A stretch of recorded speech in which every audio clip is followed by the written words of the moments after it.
Radio Transmundial presenta Los Grandes Temas. Un tiempo donde el pastor Salvador de Lutri nos lleva a pensar en la problemática más profunda del ser humano. Los Grandes Temas. Vamos a abrir la Biblia en el libro de Eclesiastés, el capítulo 1. Salmos, después viene Proverbios y después viene Eclesiastés. Y vamos a leer el capítulo 1. Dice así el capítulo 1 de Eclesiastés: palabras del predicador, hijo de David, rey de Jerusalén. Vanidad de vanidades, dijo el predicador, vanidad de vanidades, todo es vanidad. ¿Qué provecho tiene el hombre de todo su trabajo con que se afana debajo del sol? Generación va y generación viene, mas la tierra siempre permanece. Sale el sol y se pone el sol, y se apresura a volver al lugar de donde se levanta. El viento tira hacia el sur y rodea al norte, va girando de continuo, y a sus giros vuelve el viento de nuevo. Los ríos todos van al mar, y el mar no se llena. Al lugar de donde los ríos vinieron, allí vuelven para correr de nuevo. Todas las cosas son fatigosas, más de lo que el hombre puede expresar. Nunca se sacia el ojo de ver, ni el oído de oír. ¿Qué es lo que fue? Lo mismo que será. ¿Qué es lo que ha sido hecho? Lo mismo que se hará. Nada hay nuevo bajo el sol. ¿Hay algo de lo que se puede decir, he aquí, esto es nuevo? Ya fue en los siglos que nos han precedido. No hay memoria de lo que precedió, ni tampoco de los que sucederá habrá memoria en los que serán después.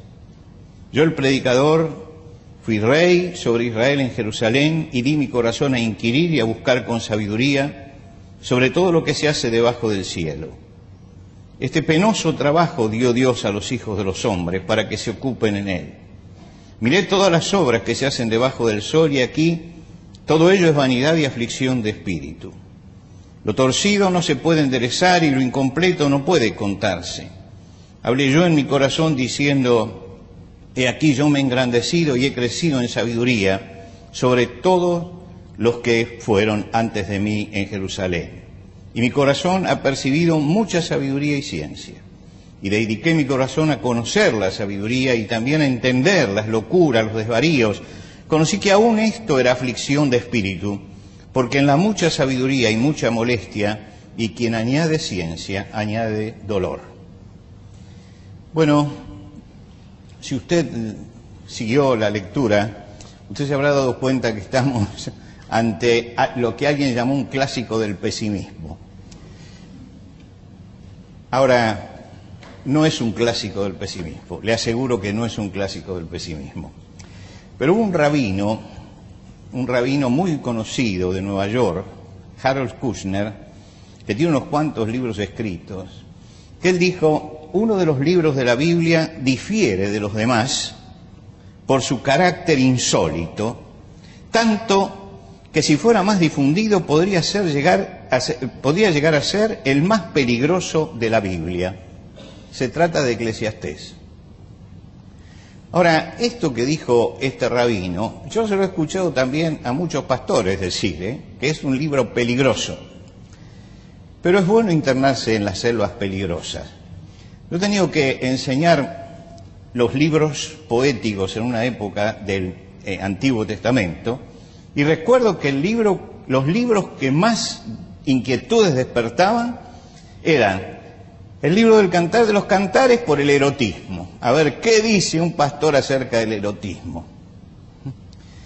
Siempre se acuerda el pastor Pedro Fuentes, que ha estado acá con nosotros, que él era alumno en ese tiempo, que la primera clase que di sobre cantares, dice que lo primero que dije, y de esto hace ya 40 años atrás, ¿no? Dice que lo primero que dije fue: señores, este libro no es alegórico. Lo primero que hay que ver es que se está describiendo una relación matrimonial, punto. Y dice, eso nos dio vuelta a la cabeza. Y el otro libro que traía siempre expectativas era el libro de Eclesiastés. ¿Qué va a decir acerca de Eclesiastés? Me interesa recorrer Eclesiastés. Creo que es el libro más interesante del Antiguo Testamento y el más desafiante. Y además el que más se acerca a la forma de pensar del hombre de hoy.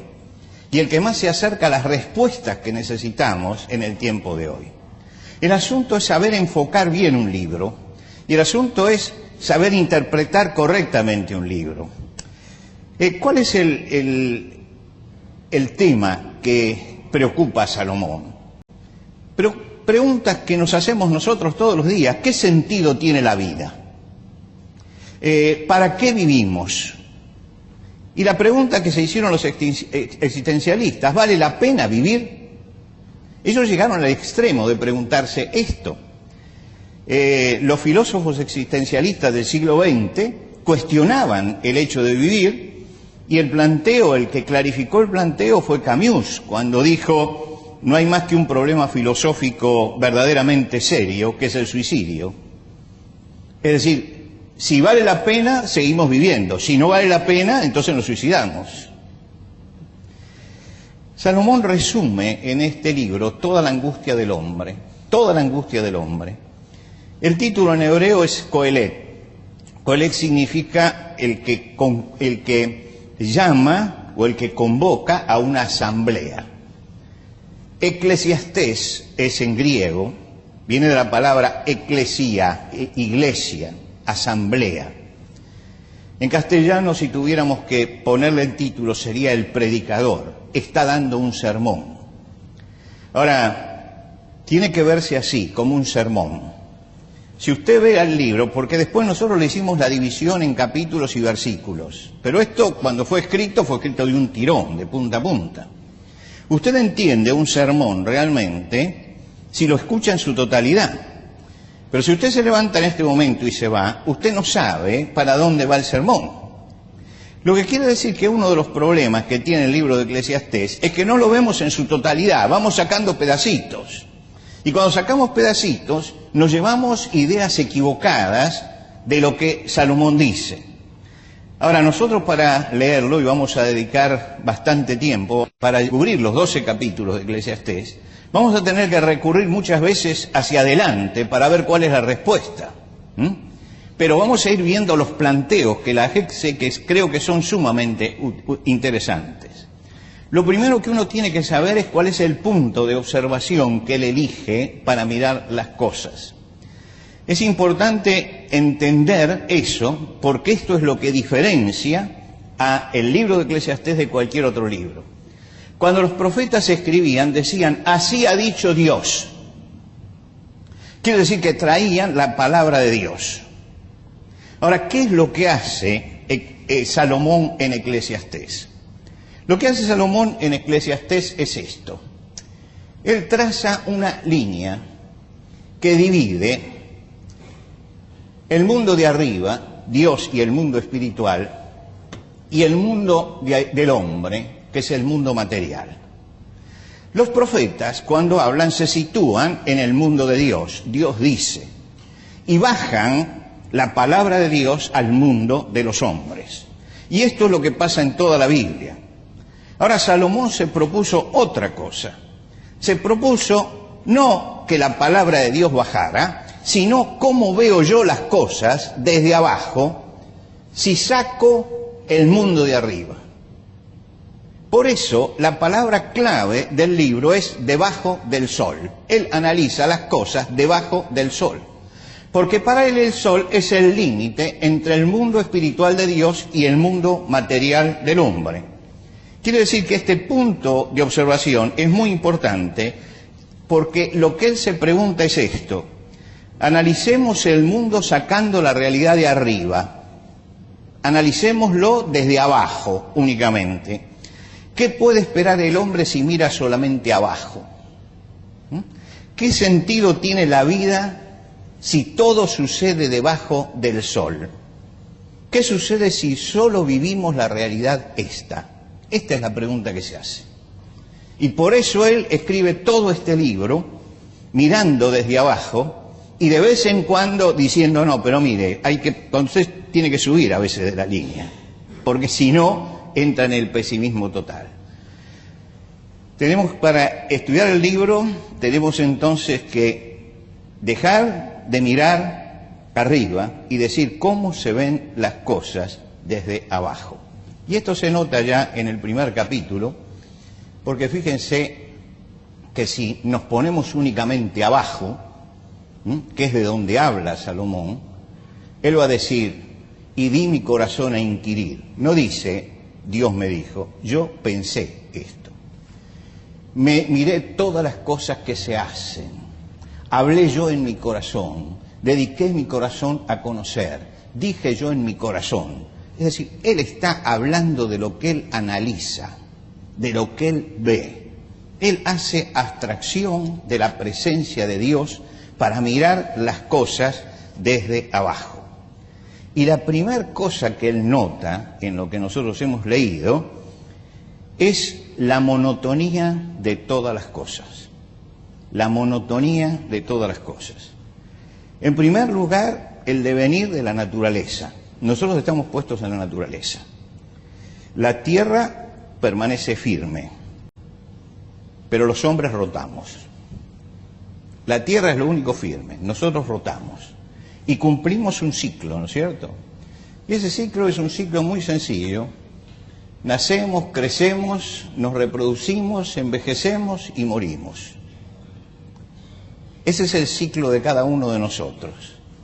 Pero el asunto, él dice, pero mirando la historia de los hombres, yo veo que este es un círculo que se repite permanentemente.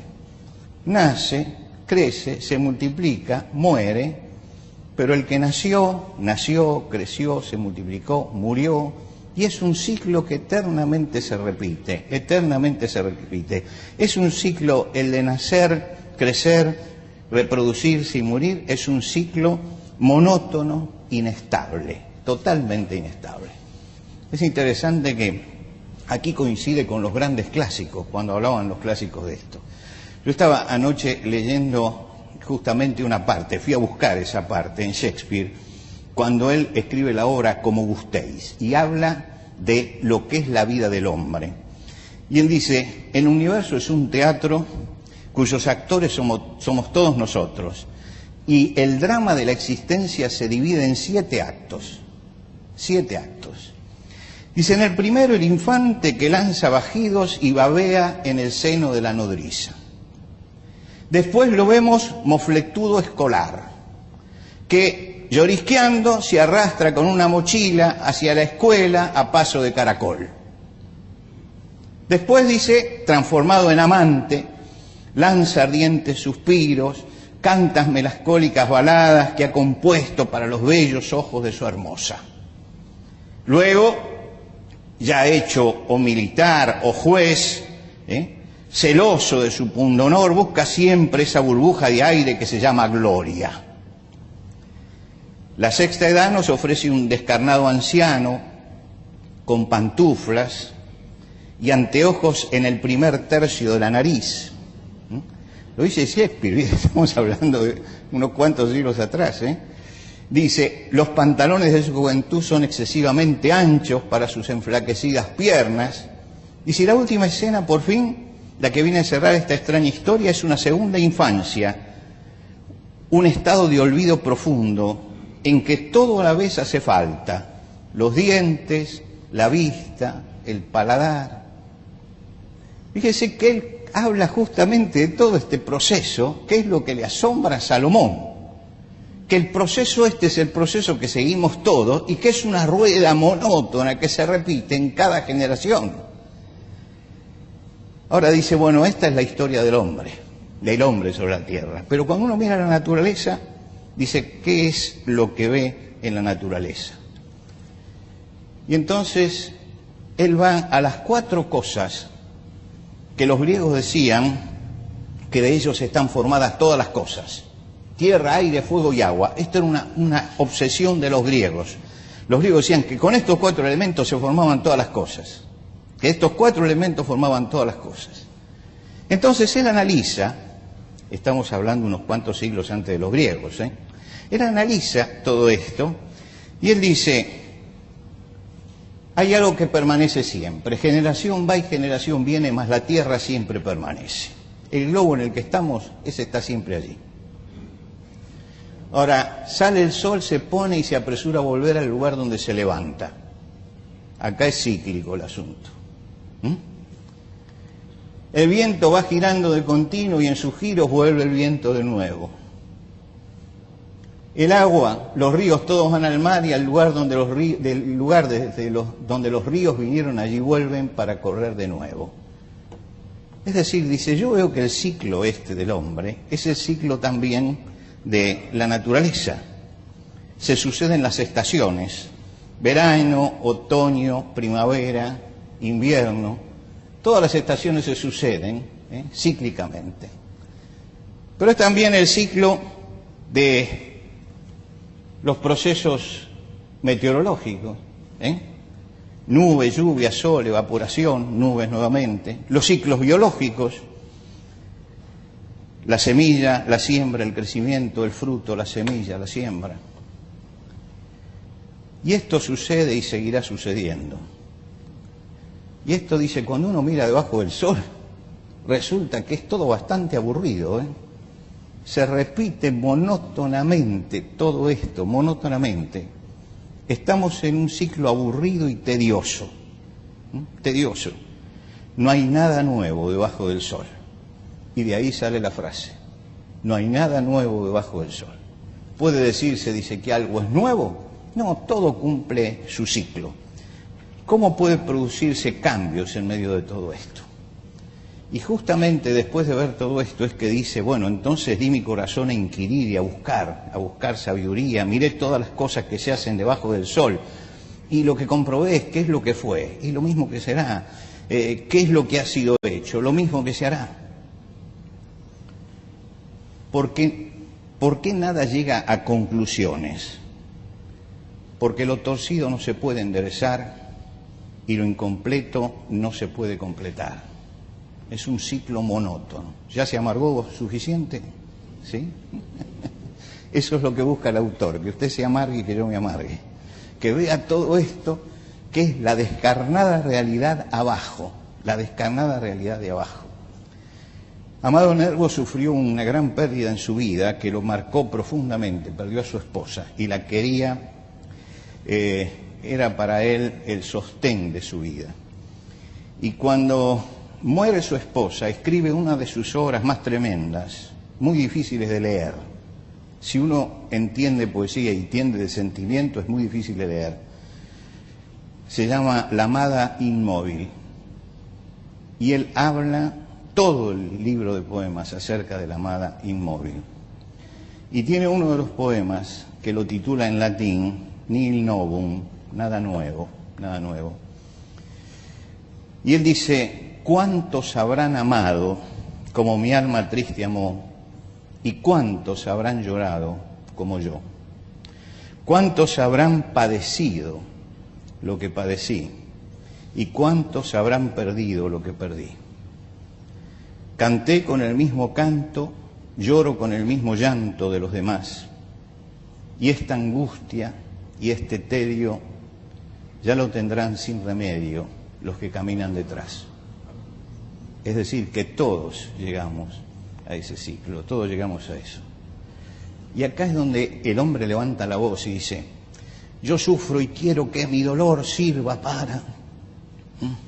O queremos que este sacrificio que hacemos sirva para... O queremos que estas palabras sirvan para que nunca más... Y nunca más no existe, no existe.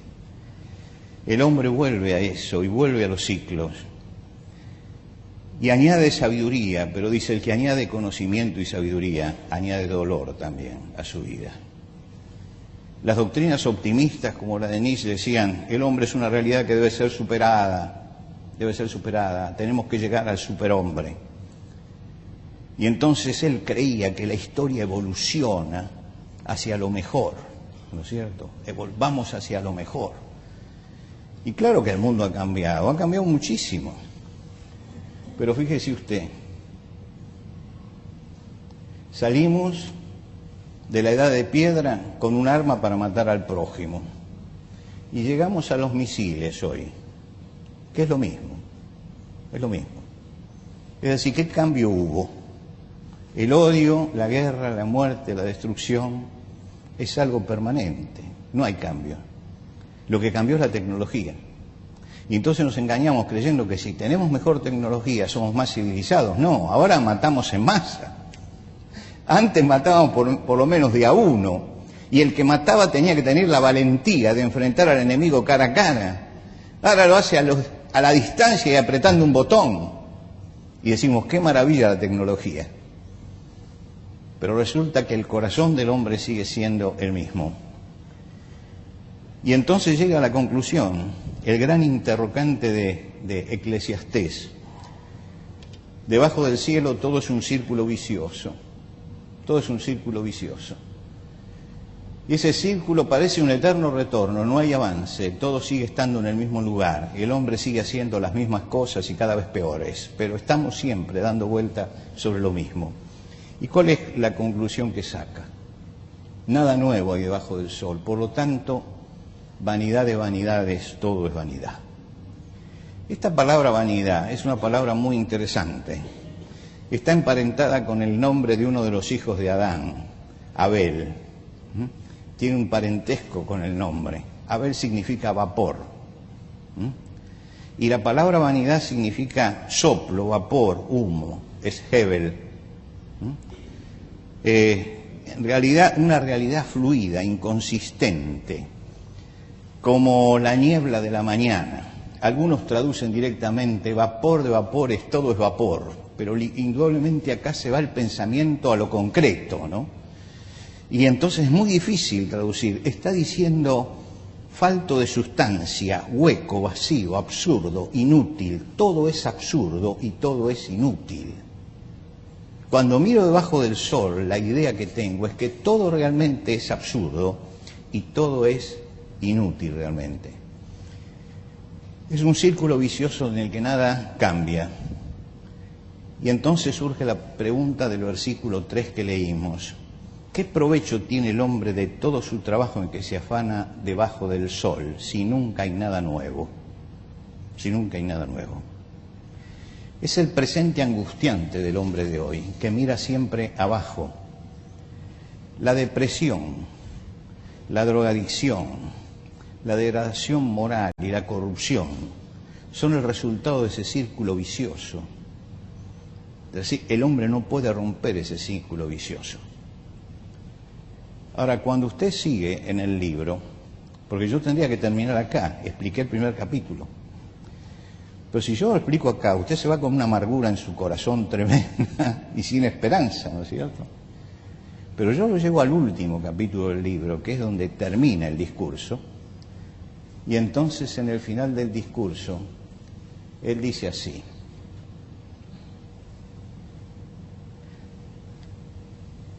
el fin de todo el discurso es este: teme a Dios y guarda sus mandamientos, porque esto es todo en el hombre. ¿Qué está diciendo? No podemos vivir abajo solamente.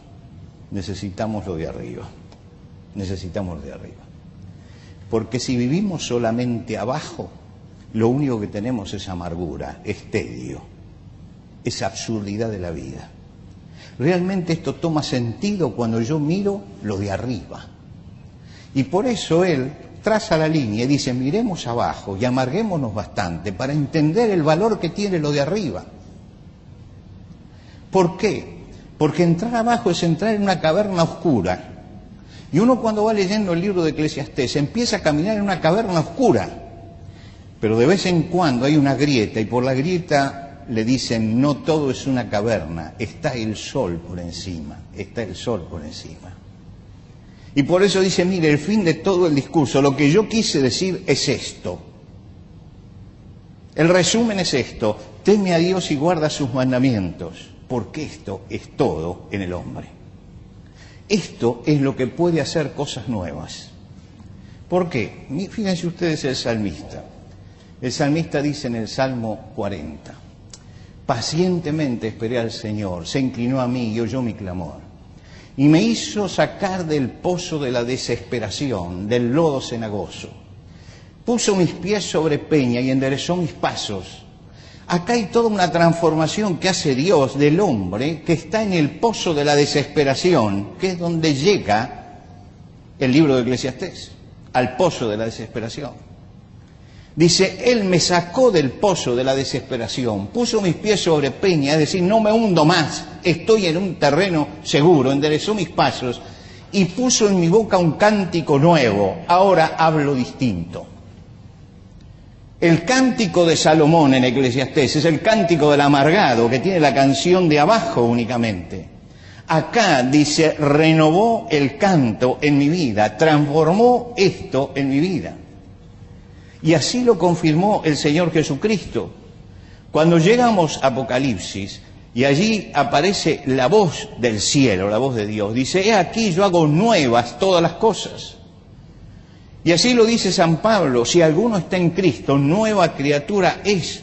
Es decir, que la vida del hombre necesita de la presencia de Dios para renovarse, para tener algo nuevo. Con Dios se rompe el círculo vicioso, limitativo de la vida, se rompe ese círculo. Si ustedes leen desde esta óptica el Evangelio, van a ver que Jesús lo que demostraba siempre es que Dios puede romper el círculo en el que están atados los hombres, que Él puede romper el círculo de la muerte y resucita a Lázaro, que Él puede romper el círculo de las limitaciones humanas y multiplica los panes y los peces, que Él puede romper el círculo de aquellas cosas que encierran al hombre, que el hombre puede por la fe no solamente estar en la barca, sino caminar en el agua. Todas estos milagros son prefiguraciones que Jesús hace de que con Dios se renuevan todas las cosas y se hacen nuevas todas las cosas. Pero necesitamos justamente encontrarnos con Él y necesitamos tener una relación con Él. Porque cuando nos angustiamos, cuando entramos en el lodo cenagoso, cuando nos olvidamos que hay algo arriba del sol, que no todo lo que está debajo del sol, que arriba del sol hay alguien y que ese alguien se comunica con nosotros. El salmista en el Salmo 39 dice algo que puede ser el resumen de lo que hemos visto esta mañana. Ciertamente como una sombra es el hombre, ciertamente en vano se afana, amontona riquezas y no sabe quién la recogerá. Y ahora, Señor, ¿qué esperaré? Mi esperanza está en ti. Lo que quiere decir que este libro, que es tan peligroso según Kushner, ¿no?, y que algunos quisieran sacarlo o tratan de eludirlo o lo saltean, no lo vamos a saltear, porque es la gran respuesta a los problemas del hombre de hoy, que está permanentemente mirando debajo del sol y viviendo debajo del sol, y no se da cuenta que no cambia nada, que la monotonía sigue, y que lo único que nos puede liberar es la presencia poderosa de Dios en nuestra vida. Y cuando uno lee el libro de Eclesiastés de punta a punta y llega al último capítulo, se encuentra, el penúltimo y el último capítulo, se encuentra con que se abre el panorama. Y dice, de esa oscuridad, de ese tedio, de esa angustia, de ese dolor, de esa absurdidad de la vida, nos saca justamente la presencia de Dios, cuando Dios está presente.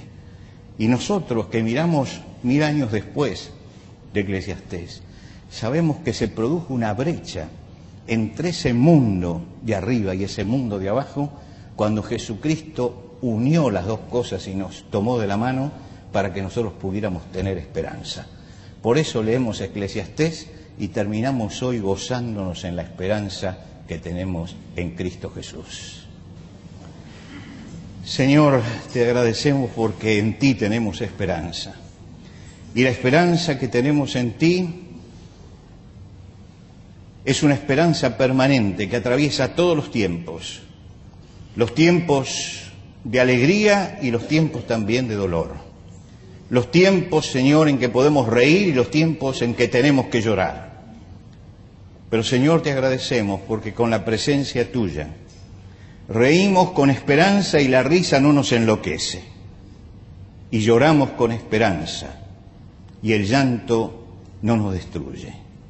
Gracias, Señor, por tu presencia en nuestra vida y gracias por el Señor Jesucristo.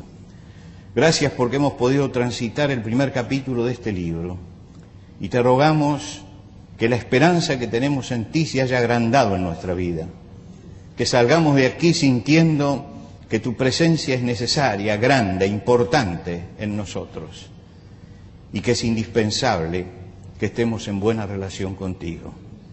Padre, bendícenos para que todos los que estamos aquí busquemos en ese Dios que está más allá del sol el sustento para que en nuestra vida sean nuevas todas las cosas. Porque tú eres el Dios de la novedad y de la renovación. Recibe, Señor, nuestra adoración en el nombre de Cristo Jesús. Amén.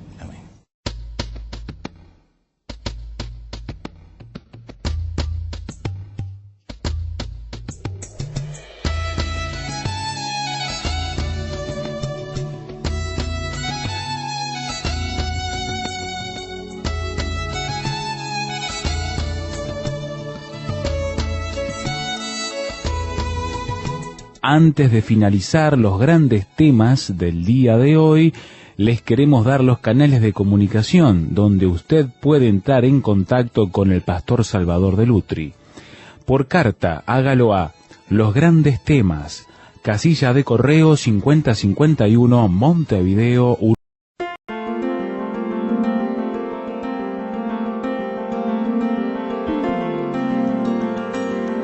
Radio Transmundial presenta Los Grandes Temas. Un tiempo donde el pastor Salvador de Lutri nos lleva a pensar en la problemática más profunda del ser humano. Los Grandes Temas. Vamos a abrir la Biblia en el libro de Eclesiastés. El libro de Eclesiastés, el capítulo 1. Salmos, después viene Proverbios y después viene Eclesiastés. Y vamos a leer el capítulo 1. Dice así el capítulo 1 de Eclesiastés: palabras del predicador, hijo de David, rey de Jerusalén. Vanidad de vanidades, dijo el predicador, vanidad de vanidades, todo es vanidad. ¿Qué provecho tiene el hombre de todo su trabajo con que se afana debajo del sol? Generación va y generación viene, mas la tierra siempre permanece. Sale el sol y se pone el sol, y se apresura a volver al lugar de donde se levanta. El viento tira hacia el sur y rodea al norte, va girando de continuo, y a sus giros vuelve el viento de nuevo. Los ríos todos van al mar y el mar no se llena. Al lugar de donde los ríos vinieron, allí vuelven para correr de nuevo. Todas las cosas son fatigosas, más de lo que el hombre puede expresar. Nunca se sacia el ojo de ver ni el oído de oír. ¿Qué es lo que fue? Lo mismo que será. ¿Qué es lo que ha sido hecho? Lo mismo que se hará. Nada hay nuevo bajo el sol. ¿Hay algo de lo que se puede decir, he aquí esto es nuevo? Ya fue en los siglos que nos han precedido.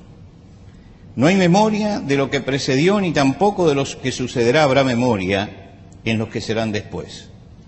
Yo, el predicador, fui rey sobre Israel en Jerusalén y di mi corazón a inquirir y a buscar con sabiduría sobre todo lo que se hace debajo del cielo. Este penoso trabajo dio Dios a los hijos de los hombres para que se ocupen en él. Miré todas las obras que se hacen debajo del sol y